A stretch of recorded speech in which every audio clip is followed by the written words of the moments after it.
Zoom workout खोल दिया और आपको देखा, सभी लोगों को देखा तो अपने आप ही एनर्जी आ गई।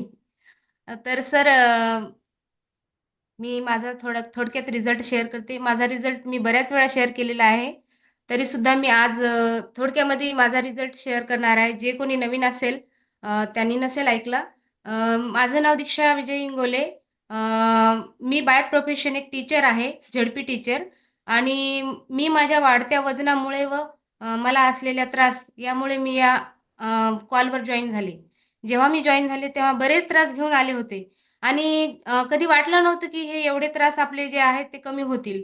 कारण की शिक्षक प्राणी कसा असतो, प्रत्येक गोष्ट ही फार रिसर्चपूर्वक जाणून म्हणजे पूर्ण त्याच्यामध्ये रिसर्च करूनच तो पुढे पाऊल टाकत असतो. तर मी सुद्धा बराच विचार अच्छा. केला आणि उशिरा का होईना पण या आपल्या फॅमिलीमध्ये जॉइन झाले आणि जेव्हा जॉइन झाले तेव्हा काही फक्त वर्कआउट काही दिवस केलं, परंतु नंतर त्या आपल्या सकस संतुलित आहाराचं महत्त्व मला कळालं आणि मी लगेच सकस संतुलित आहार ऑर्डर केला आणि जेव्हा मी ऑर्डर केला त्याच्या 3च महिन्यामध्ये माझा मला सर सांगायचं म्हणजे अ, बीपीचा त्रास नेमका सुरू झालेला होता. त्यानंतर मला फायब्रॉइडची गाठ होती, त्याच्यासाठी ऑपरेशन दिलेलं होतं. त्याच्यानंतर किडनी स्टोन सांगितलेला होता, सर्व्हायकल स्पॉन्डिलायसिस होता. कारण दररोजचं माझं 20 किलोमीटर येणं-जाणं असं 40 किलोमीटर अपडाऊन आहे. त्यामुळं माझा पूर्ण उजवा हात गेलेला होता आणि माझ्या मुलांना मी जेव्हा लहान असताना तेव्हा त्यांना कांगारू बेल्टमध्ये घेऊन जायची. तर पूर्ण माझा म्हणजे पूर्ण भार माझ्या मानेवरती आणि शोल्डरवरती आल्यामुळे माझा हा पूर्ण भाग गेलेला होता कामातून आणि त्यामुळं मला साधा हातसुद्धा वर करायचा तरी जमत नव्हतं. रात्रभर मुंग्या येत होत्या. मला एकदम स्ट्रेट झोपावं लागायचं आणि त्यामुळं मला बाकीचे कुठलेही काम करता येत नव्हते आणि एवढेच नाही तर बरेच असे छोटे-मोठे आजार होते जे आज सांगणं म्हणजे इथं अतिशयोक्ती वाटेल पण म्हणजे खरंच मी इतकी त्रासले होते सर. अगदी जॉइंट पेनचा त्रास होता मला. संधिवातासारखा त्रास माझे पूर्ण जॉइंट्स दुखत होते आणि मी जर कुठे बसले सर, तर प्रत्येक म्हणजे हाड दुखायचे माझे. तर मला असं म्हणजे माझ्या माकड हाडाचा प्रॉब्लेम झाला होता आणि खाली बसल्यावर ते टेकत होतं. म्हणून मला टायर घेऊन बसावं लागायचं आणि जिथं कुठं मी हात लावल तिथं माझं ते हाड दुखायचं. हाडाची एकदम लो डेन्सिटी झाली होती. डॉक्टरांनी सांगितलं, "जर तुम्ही साध्या म्हणजे फरचून घसरून जरी पडल्या, तरी तुमचं हाड मोडू शकतं किंवा हाडं वाकडे होऊ शकतात आणि 5-5 हजाराचं इंजेक्शन घ्यावं लागेल तुम्हाला." हे सुद्धा सल्ला दिला. माझे असे 5 डॉक्टर असे ठरलेले असायचे. नांदेड, हिंगोली, अ, वाऱ्या चालूच राहायच्या. घशाचे पण डॉक्टर होते, कारण मला दिवसभर बोलावं लागत होतं शाळेमध्ये आणि दिवसभर बोलून-बोलून घसासुद्धा दुखायचा. सर्दी तर नियमितच राहायची. कितीही काही करा, सर्दी हमखास रोज राहायची. तर म्हणजे असे एक नाही खूप मोठी लांबलचक अशी लिस्ट आहे. कोणाला अतिशयोक्ती वाटू शकते, परंतु जे माझ्या परिचयातले आहेत, ज्यांनी मला जवळून पाहिले, ते ते प्रत्येकजण मला म्हणायचे, की "मॅडम तुम्ही 35च्या वयात तुम्हाला 60च्या बिमाऱ्या आलेल्या आहेत." आणि मी खरंच काय सांगू सर सगळं घर म्हणजे एक व्यक्ती जर बिमार असली घरातली, तर पूर्ण फॅमिली डिस्टर्ब असते आणि आमचे सरसुद्धा वैतागून गेले होते. फक्त शाळेतून घरी आल्यावर एकच विचारायचे, की "आज काय दुखत आहे तुझं?" म्हणजे आज काय चोळायचं का?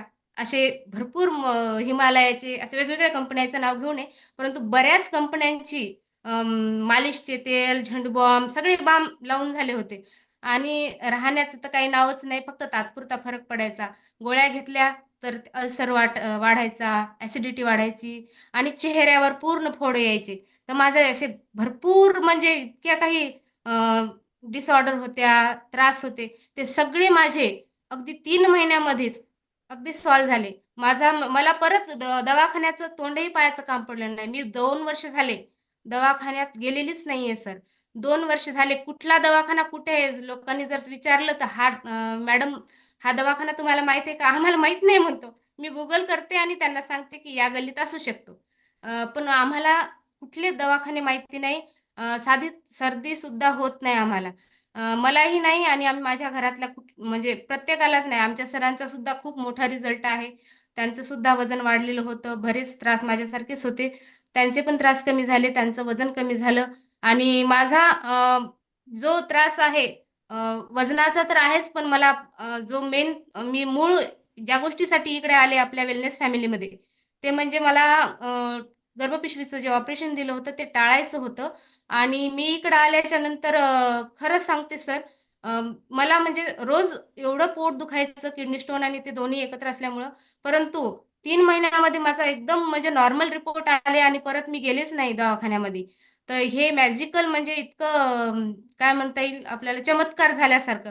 परंतु हा चमत्कार फक्त वर्कआउटमुळे होत नाही, तर आरोग्य सल्लागारानं जे काही आपल्याला सांगितलं आणि ते आपण ऐकलं, डोळे लावून, डोळे झाकून, कुठलाही रिसर्च न करता आपण जर केलं, तरच शक्य आहे. नाहीतर मग त्याच्यामध्ये जर तुम्ही अ, हे कसं, ते कसं असं विचार केला, तर आपल्याला 100% रिझल्ट येत नसतो. म्हणून मी देवासारखा विश्वास माझ्या आरोग्य सल्लागारावर ठेवला. त्यांनी जसं-जसं मला सांगितलं, जे वर्कआउट दिलं ते सांगितलं, ते सर्व केलं.